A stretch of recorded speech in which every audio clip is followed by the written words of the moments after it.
احلى مسا على الصحاب. سؤال للناس الفهمانه، اللي هبدا يمتنعون، الفهمانين بس هم اللي يجاوبوا. ايه العربيه الاحسن، التويوتا كورولا ولا الهيونداي الانترا سي ان 7؟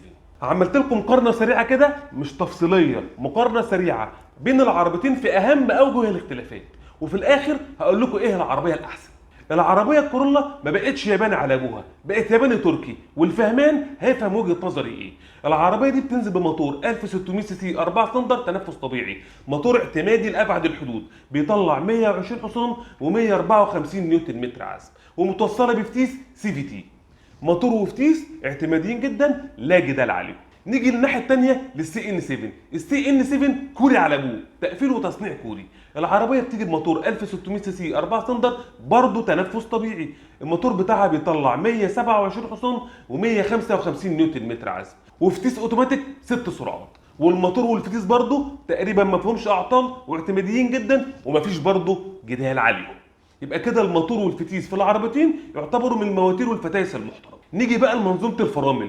منظومه الفرامل في الاثنين تعتبر ستاندر، اللي هي الاي بي اس والاي بي دي والبريك اسيست والكلام ده كله، فالفرامل برضو مفيش خلاف عليها. نيجي بقى للعفشه. التويوتا بتنزل بعفشه قدام ماكفيرسون وورا دبل وشبون، انما الهونداي الانترا بتنزل قدام بعفشه ماكفيرسون وورا كابل تورشن بيم.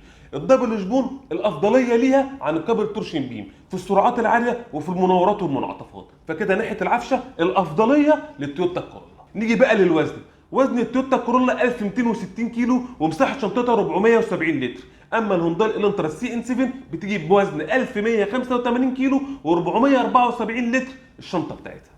الاثنين يعتبروا قريبين من بعض، وفرق الوزن دوت مش مؤثر كبير في اداء العربيتين.